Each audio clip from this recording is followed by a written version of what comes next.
आज के video session में हम हिंदी का जो कल पेपर होने वाला है उसके बारे में छोटे छोटे शॉर्ट पॉइंट्स को हम लोग देखने वाले हैं कि क्या क्या क्वेश्चंस हमारे किस किस टॉपिक से क्वेश्चन पूछे जा सकते हैं, जिसको हम एस्टिमेशन के तौर पे तैयारी कर सके आपको हिंदी के परीक्षा से पहले। समझिएगा ध्यान से। पहला चीज हमारे पेपर में आता है अपठित गद्यांश। यहाँ पे पहले ही लिख दिया अपठित। अ मतलब नहीं, पठित मतलब पढ़ा हुआ है। एक ऐसा गद्यांश जो पढ़ा ही नहीं हुआ, मतलब ये लड़ता ही नहीं है किसी भी गेस गाइड से। आप पढ़िएगा ना, नहीं लड़ेगा। क्यों? क्योंकि पहले ही लिखा अपठित गद्यांश। इसमें आपको एक पैराग्राफ देगा, उस पैराग्राफ से रिलेटेड क्वेश्चंस पूछे जाते हैं जिसको आप लोग बनाना होता है। तो ये चीज तो कहीं पढ़ाया नहीं जाता है, ये चीज आप खुद से करेंगे। इसी में इसका आंसर होगा और उसका आंसर आपको इसको पढ़ करके फिर देना होगा। समझ में आ गई इतना चीज। दूसरा है वर्ण उच्चारण स्थान।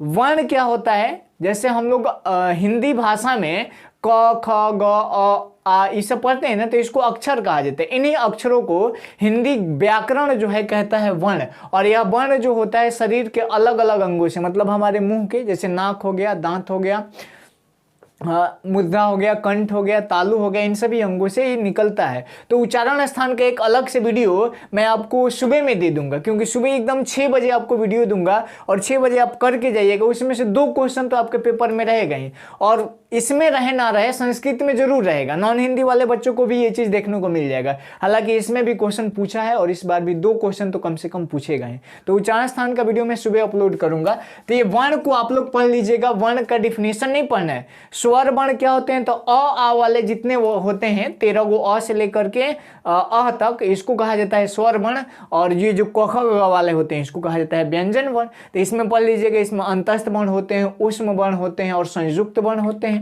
ठीक है, तो इसको आप लोग घर से रेडी कर लीजिएगा। एक बार बस पढ़ लेना है, ज्यादा कुछ नहीं करना है, बस एक बार पढ़ लेना है। फिर है हमारा संज्ञा, सर्वनाम, विशेषण और क्रिया। संज्ञा का डिफिनेशन पढ़ लेना है। संज्ञा के कौन कौन से प्रकार होते हैं? 5 गो प्रकार होते हैं। तो ये भी पूछ सकता है कि संज्ञा कितने प्रकार के होते हैं? संज्ञा 5 प्रकार के होते हैं।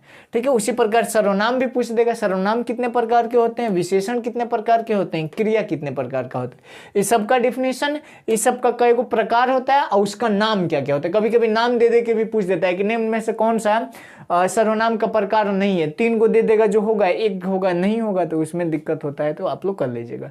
फिर आता है कारक चिन्ह। कर्ता ने कर्म को करण से के द्वारा संप्रदान को के लिए, ऐसे करके हम लोग याद करते हैं ना, छोटे 8वीं में थे तो हम लोग पढ़े थे।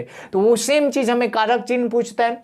संधि पूछता है, जैसे महाजोड़ इस महेश, तो ऐसे कह देगा महाजोड़ इस और 4 गो ऑप्शन दे देगा, महेश, महिष, महास, ऐसे करके कुछ कुछ ऑप्शन देगा, महास नहीं होता है।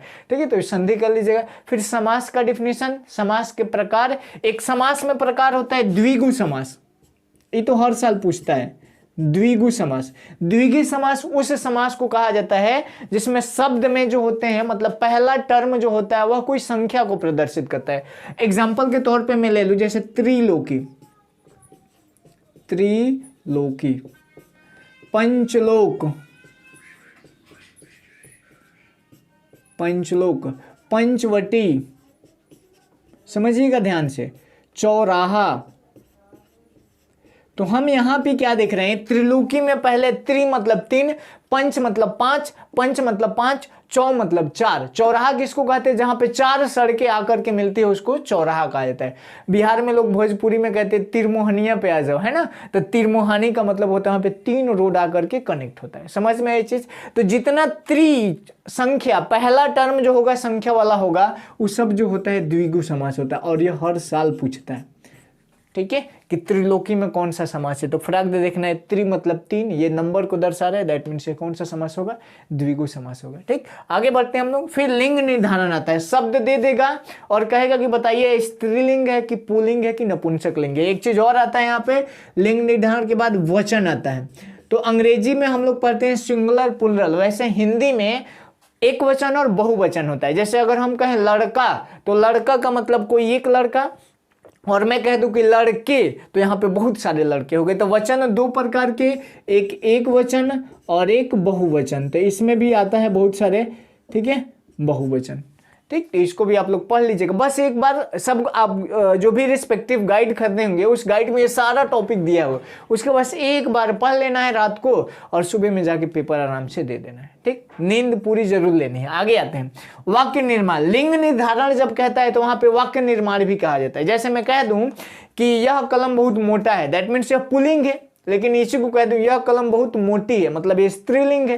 तो लिंग निर्धारण जब हम करते हैं तो इस चीज का खास ध्यान रखते हैं कि उसका लिंग के निर्धारण के आधार पर उसका सेंटेंस बन रहा है कि नहीं बन रहा है। समझ में आएगा? जैसे जितनी भी नदियां होती हैं वो सभी नदियां स्त्रीलिंग होती है, ये चीज आप याद रखिएगा। जैसे गंगा नदी एक पवित्र नदी है, दैट मीन्स क्या है? स्त्रीलिंग है। जितनी भी नदियों के नाम हमेशा नदियों के नाम स्त्रीलिंग होते हैं, नदियों के नाम स्त्रीलिंग। ठीक है, जितनी भी नदियां हैं वो सभी नदियों के नाम क्या होंगे बाबू?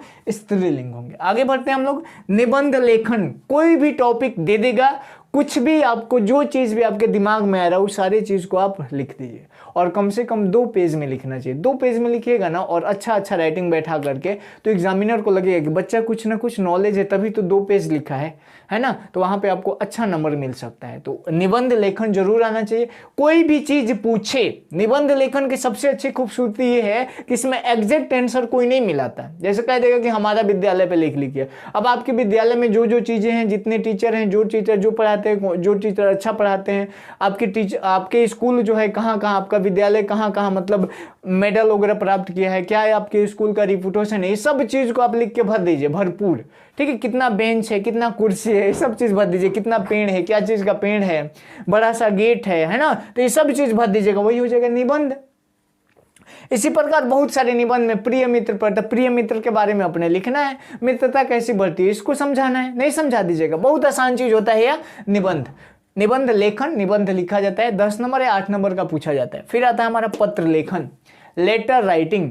पत्र लेखन आपको पता ही है, हम लोग को जब हम छोटे थे तो स्कूलों में सिखाया जाता था कि तुम कल छुट्टी लिया था, उसका एप्लीकेशन लिख के दिखाओ, तो सेवा में श्रीमान प्रधानाध्यापक। ये पत्र लेखन इतना इंपॉर्टेंट है, यह पत्र लेखन इतना इंपॉर्टेंट है कि आपके पेपर में नहीं, आपकी जिंदगी में भी काम आता है।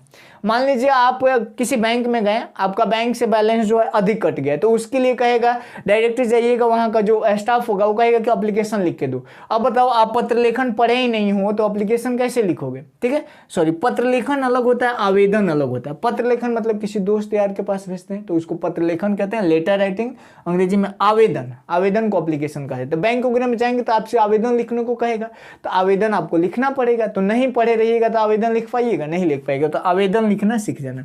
मुहावरे और लोकोक्तियां, जैसे कह देगा कि आंखें लाल करना, गुस्सा करना, है ना, तो ये क्या हो गया? मुहावरे हो गए। फिर आता है हमारा पर्यायवाची शब्द। पर्यायवाची शब्द का मतलब होता है समान शब्द। जैसे पानी को कहा जाता है जल, जल मतलब नीर, पानी, जल, नीर, ये सब क्या हो गया? जल का समान पर्यायवाची शब्द हो गया। उसी प्रकार आता है विलोम या विपरीतार्थक शब्द, मतलब उल्टा, दिन का रात, है ना, दिन का रात, सूर्य का चांद, पृथ्वी का आकाश, मतलब पाताल का आकाश, ऐसे करके होता है। फिर आता है हमारा वाच्य। वाच्य में आता है कर्तरी वाच्य और कर्म वाच्य। वाच्य 2 प्रकार का। वाच्य मतलब वॉइस, अंग्रेजी में हम लोग वॉइस पढ़ते हैं, active voice to passive voice. Active voice इसको कहा जाता है, पैसिव वॉइस इसको कहा जाता है। इसमें कर्ता की प्रधानता होती है, मतलब जो कर्म करता है, दैट मीन्स अंग्रेजी में बोले तो इसको सब्जेक्ट, और इसमें कर्म की प्रधानता होती है, मतलब जो काम हम करते हैं। जैसे मैं एक सेंटेंस लिखता हूं, मैं एक आम, सेम अंग्रेजी जैसा होगा, बस ट्रांसलेट करके बनाना है। खाता हूं, मैं एक आम खाता हूं। अब समझिए इसको कर्मवाच्य में कैसे करेंगे, तो बोलेंगे कि मेरे द्वारा एक आम खाया जाता है। समझ में है? जिस टेंस में हमारा ये रहता है उसी टेंस में हम इसको भी बनाते हैं। दैट मीन्स यहाँ पे है मतलब यह वर्तमान काल है, प्रेजेंट टेंस है। अगर ये फ्यूचर में होता है तो फ्यूचर में, पास्ट में होता है तो पास्ट में करते हैं। समझ में आ गई इतना चीज? तो इस चीज को आप लोग कंप्लीट कर लीजिएगा। और सबसे इंपॉर्टेंट चीज, आपके हिंदी के पाठ जो हैं, पाठ का नाम और इसके लेखक, राइटर का नाम, ये चीज को तो आपको याद करके जाना है, पाठ का नाम और लेखक का नाम। अगर हो सके तो आप लोग क्या करेंगे, जितने भी स्टोरी दिए गए हैं सेकेंड बुक में, वो सबका समरी पढ़ के जाए, क्योंकि समरी भी आपके पेपर में पूछा जाता है। तो अगर हो सके तो करना है। ये सारा चीज मैं ग्रामर का किया हूँ, ये वे सारी चीजें हैं जिनको आप रात भर में कंप्लीट कर सकते हैं। मैं इस चीज को रटने को नहीं बोल रहा हूँ, बस एक बार पढ़ के जाना है, वो भी ध्यान से, और पेपर में देखिए हिंदी एक ऐसा सब्जेक्ट है जिसमें आप 100 मार्क्स तो नहीं ला सकते, लेकिन 70, 65, 75 ये मार्क्स ला सकते हैं। अगर आप अच्छा से लिख दिए तो 70, 75 मार्क्स मिल जाएंगे। मैं खुद का एक्सपीरियंस बता रहा हूँ। मैं जो है इंग्लिश हिंदी में कोई ऐसा नहीं कि एक्स्ट्रा क्लास वगैरह किया था या फिर इसमें मुझे ज़्यादा नॉलेज है, बट मेरा मार्क्स जो है वो 10th में 73 मार्क्स है, क्योंकि मैं लिखा बहुत अच्छे तरीके से था और बहुत पेपर को भरा था। वैसे सेम चीज़ आप करिएगा, मार्क्स आपको भी मिलेगा। ठीक है, तो आई होप आप लोग समझ गए होंगे कि कैसे हम लोग को हिंदी के पेपर को लिखना है। नेक्स्ट वीडियो सेशन में हम लोग संस्कृत का जो पेपर है उसको कैसे सॉल्व करना है उसको देखने वाले हैं। ठीक है, मिलते हैं नेक्स्ट एपिसोड में, तब तक के लिए bye bye, take care, that's all the best for your examinations.